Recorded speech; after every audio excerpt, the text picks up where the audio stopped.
Yes, thank you very much. I'm Robert McBride of All Classical Portland, and much more importantly, this is Carlos Kalmar, music director of the Oregon Symphony. Hi, good evening. Good evening. Happy New Year. Late, but But still, Happy New Year. So I hope you like repetition, and I hope you like repetition because you're going to get some tonight, and you're going to get some tonight because the first movement of the first piece is a Passacaglia, which has this bass line that repeats over and over again, and the last piece is Bolero, which is all about repetition and crescendo and color. so we decided essentially to do this tonight's concert talk by repeating each sentence. So you get into the mood. There is a wonderful group, I think it's 6 short one-act plays called All in the Timing. I can't remember the playwright's name, but one of them is called Philip Glass Buys a Loaf of Bread. And it is so fantastic. I saw it here in Portland years ago because every line and every motion that all of the actors have to do through the whole thing is in that style. Sounds like Groundhog Day. Yeah, it's really fun. Philip Glass Buys a Loaf of Bread. Actually, tonight's program is, I'm so happy to see you here, and I will be very happy with everybody else who is coming afterwards, because this is actually within the scope of all the very interesting programs that I think we do here at the Oregon Symphony. This is probably the most audacious in the entire season, because there is only one piece that is very well known in the entire, and that's Ravel's Bolero, which he himself didn't really it's not that he didn't care, but he didn't think it's much of a piece. And the other pieces are very new, and even the Totentanz by Liszt, which is romantic, late romantic music, even that is a little bit weird. And but it's being topped. I mean, the real top weird piece that we are playing tonight is, of course, the Oiseau Exotique by Olivier Messiaen. I've never heard a note of that piece. I'm looking forward to it. You will be like, what? It's phenomenal. I think actually, it's not the first time I have the pleasure of conducting it. For me, of course, as a musician, the piece is fascinating, how you can even attempt to do what he did. But the thing is the reaction of audiences, because most of the time audiences love this piece, although there is not a single melody in it. None. Well, it's all those bird calls, right? Yeah, sure, but they're not really what you would consider a melody? Yeah. So, I mean, if I may start by that piece, Oiseau Exotique it's already the second. Olivier Messiaen was a French composer. In a way, a very distinctive voice of the 20th century, who wrote music which is either linked to nature, mainly to birds, or he wrote, not so much, but sometimes music about love. Well, he was French, after all. And most of the time, his music is about religion.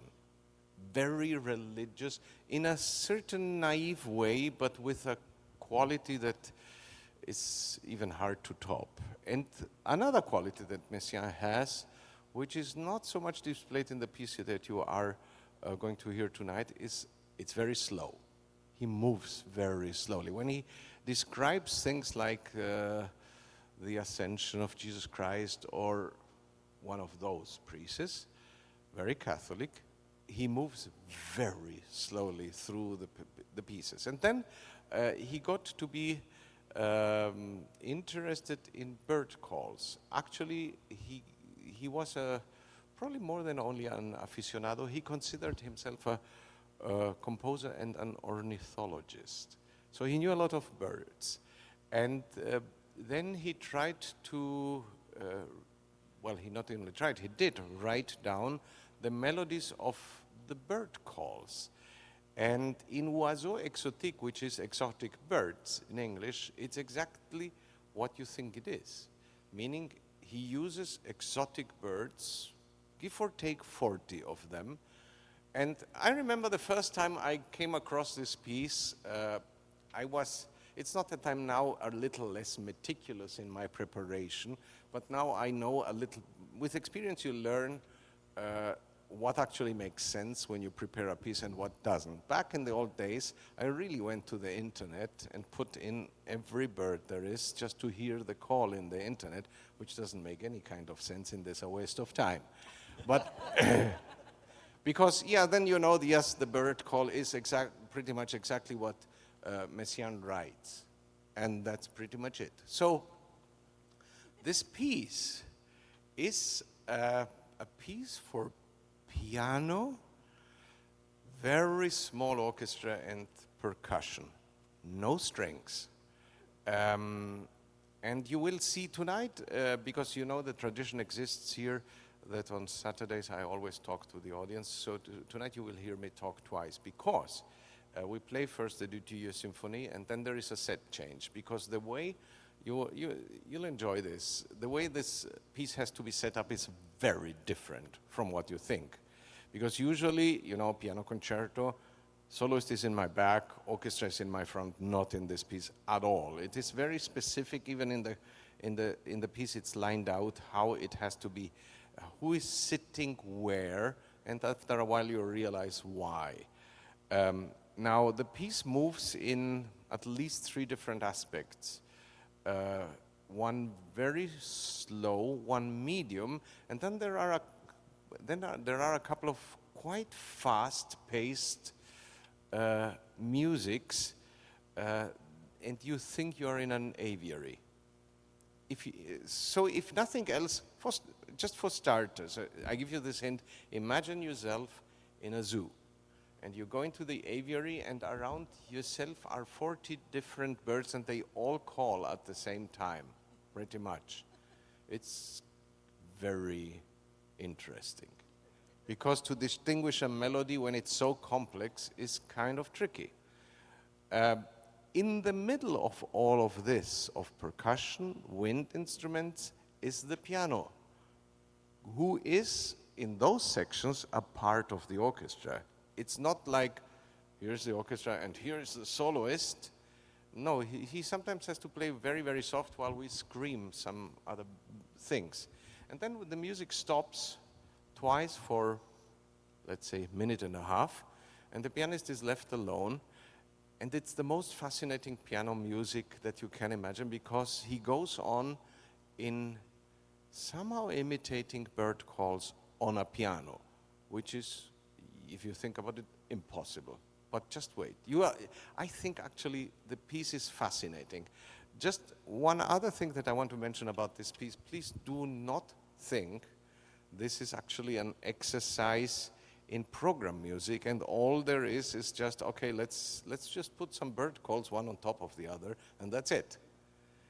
Because it might sound as if it's that, but it's actually, the piece is an exercise in sound.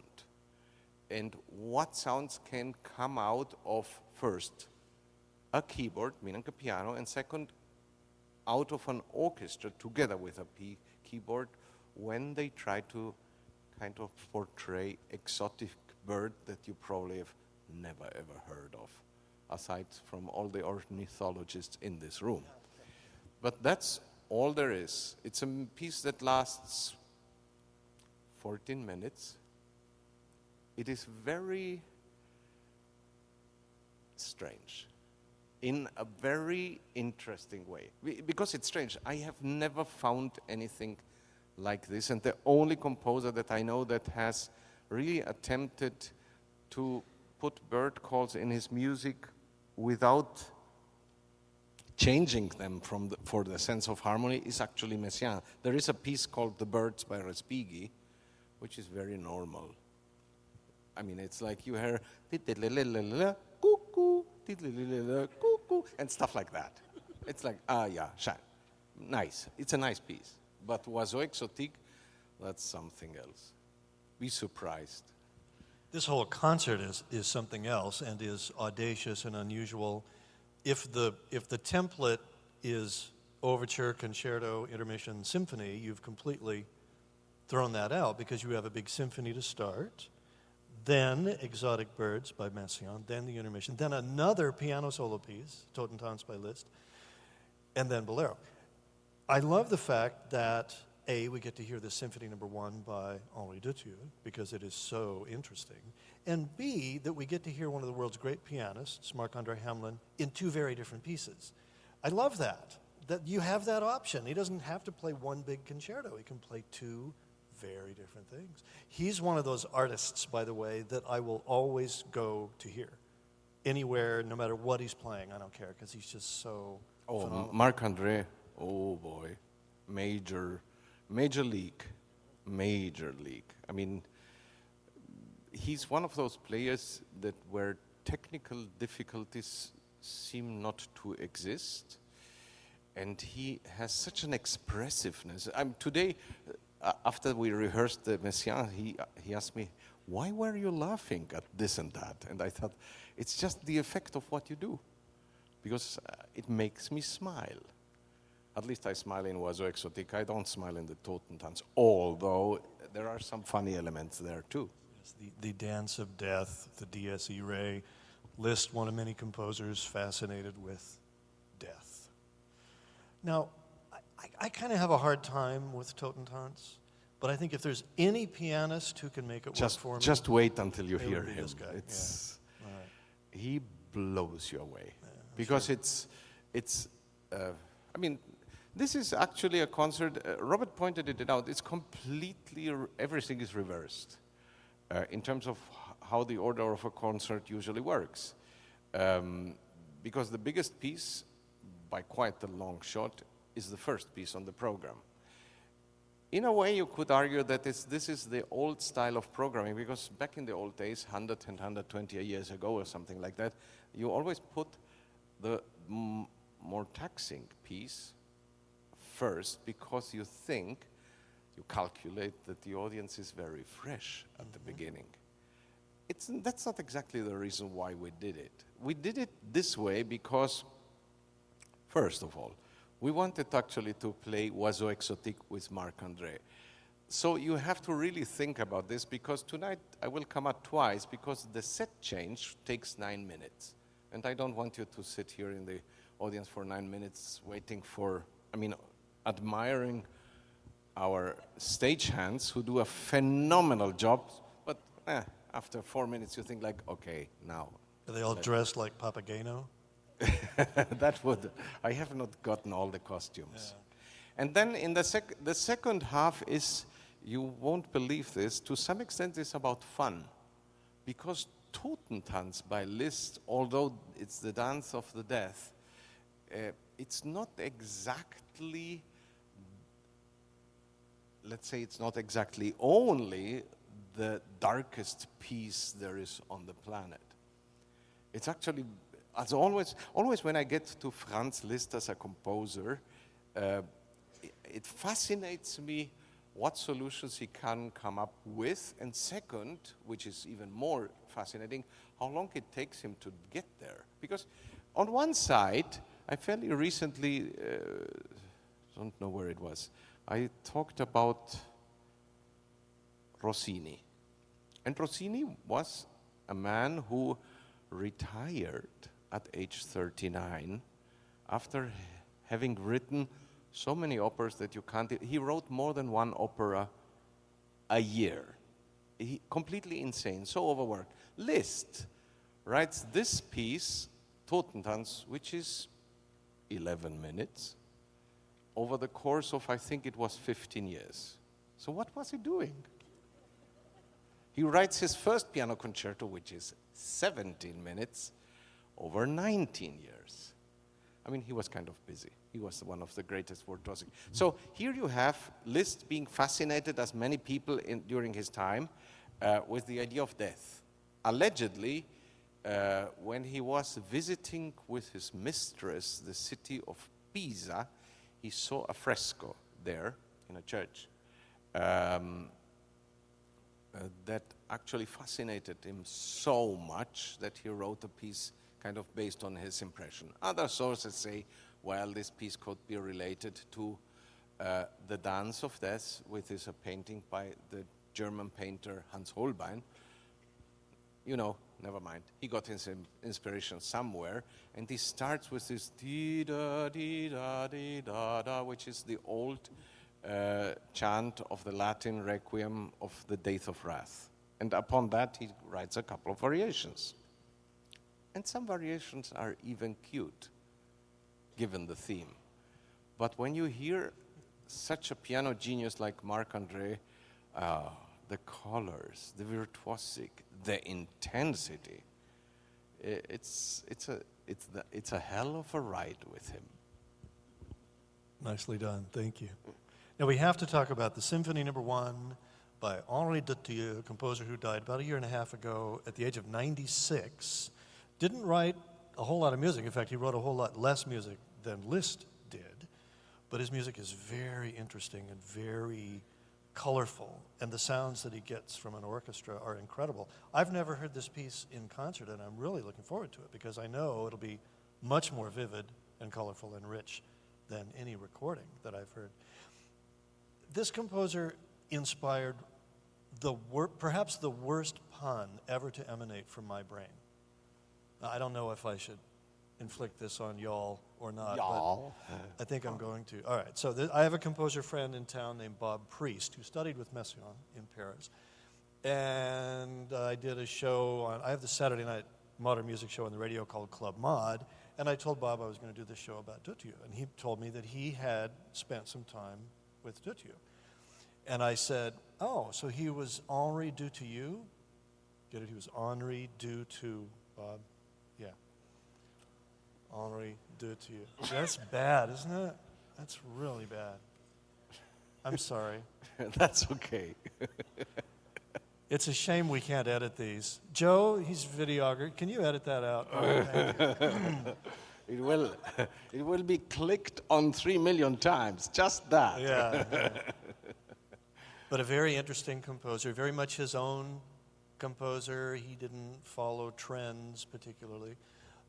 Though you might hear bits of other composers in this. I don't know, the first movement kind of sounds a little bit like Britten some of the time, who also wrote a lot of Passacaglia pieces. But enough from me. What's your perspective on Dutilleux's Symphony No. 1? I've been thinking about how to explain the terminology French in music. What is French? Because this program, okay, Oiseau Exotique, yes, it's a French piece, but it's very particular. Bolero is an exercise. But Henri Dutilleux's symphony is very French. How do I actually convey that in words? What is actually French that other composers do not do, or that French composers do more than others?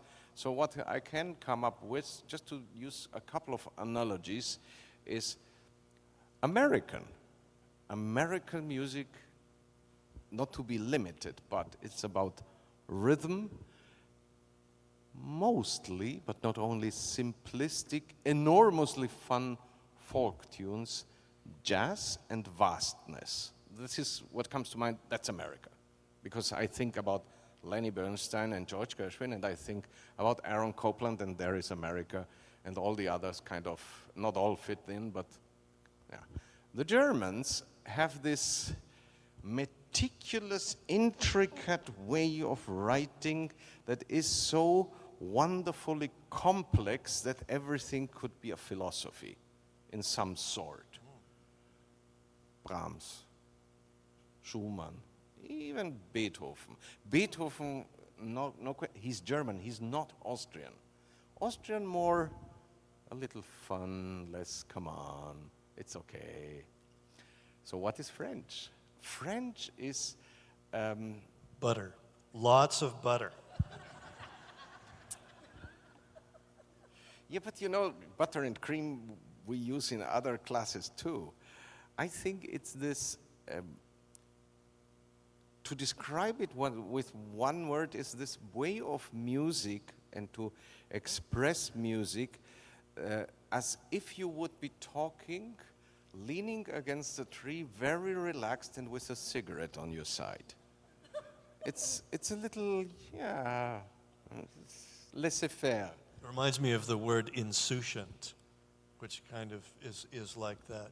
You don't really care too much. I remember once I asked a French guy, because I was doing Ravel's Daphnis and Chloé, and there was an expression that I didn't know, which was avec du langueur, which essentially you can translate it very technically with a bit of length. And he said, he was French, and he said, come on, there's a little bit of, just let it go. And that's, so why I'm saying that is Dutilleux somehow manages that. And it's also maybe one other difference to explain it is, if you take the third movement, which I wouldn't say it's the most interesting, you judge for yourself, but it's the movement that floats. Because if you would write a melody like the one Dutilleux uses in that movement, and you would be a German composer, you would put it in boxes, like, and it's very clear where it is. But Dutilleux writes this melody, which is a very slow melody, and he repeats it over and over, and underneath it, the kind of rhythmical section, if you want, of the orchestra, is not persistent. It's a little bit here, a little bit there, so you get this sense of you are in the clouds floating. And since there is always, even in Dutilleux, a sense of sensuality in the music, he's French. That's another quality that the French have. There is something very distinctive there. Aside from that, the Dutilleux First Symphony, it was his calling card. I mean, in a way, it was his first very big composition. And boy, he achieved something with this. It's a, give or take, half an hour, 4 movements. Movements are in the wrong order, if you want, because to write a Passacaglia to start is like, what are you doing? And the ending is very particular, because the last movement, which is a set of variations, is high energy and high speed, and then it stops. And then come 2 minutes of extraordinarily quiet movement, music, and everything dissipates.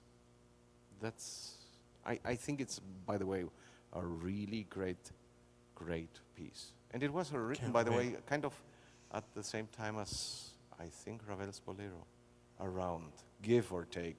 No. No, Bolero okay. was earlier. Yeah, because Dutilleux was like early 50s, Bolero was 30s. Oh, okay. Yeah. See, I do all the things wrong. No, Great. only once in a great while. He does that on purpose to make me look good, which I think is great. Thank you. Now I have a question.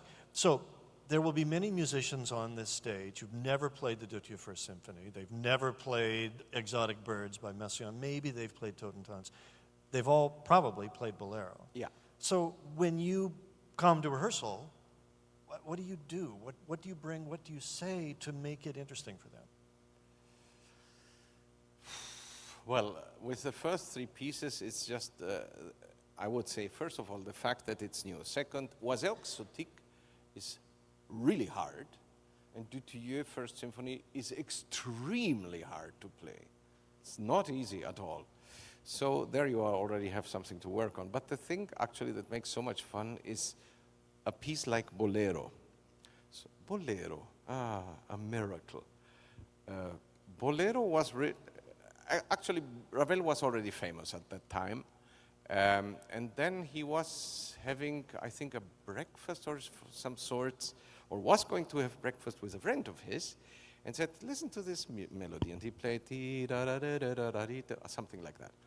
And he said, you know, I'm thinking about using that melody and making a development in orchestral texture without developing the melody itself or the complement.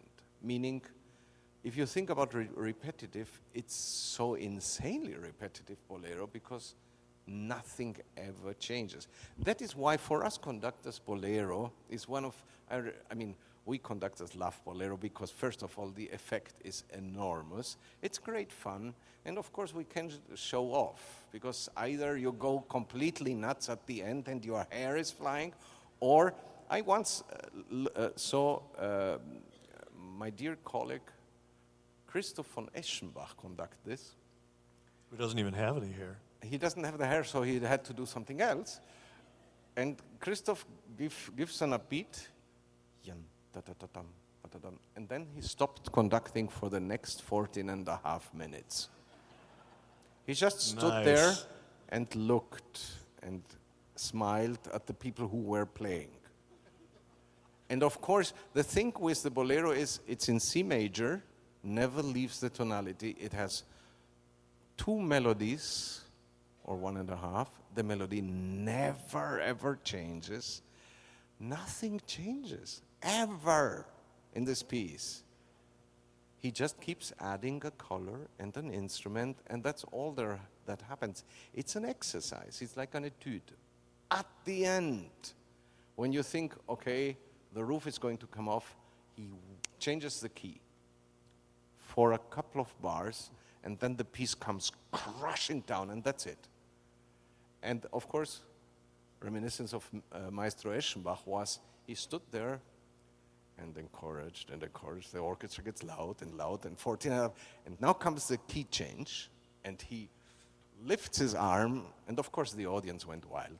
And aside from that, the interesting part, if you know a little bit about Ravel as a person, and compare him to how he writes, is contradictions in music are so wonderful. How can a person who actually is not even clear about his own life, mainly his sexuality, write so erotic music? Even the bolero it's all the time that. So in the rehearsal, yes, I want something to hear once. Interesting enough, with something that is as repetitive, I want to hear something very specific. I remember, but that's pretty much all I can tell you, is there was one solo, and I said to one of the players, this is the moment when the first button has to be opened. And then there will be the next button? It takes a while. We're going to enjoy this concert, aren't we? Thank you for coming. You really are going to love this one. Carlos Kalmar. Robert McBride. That was fun.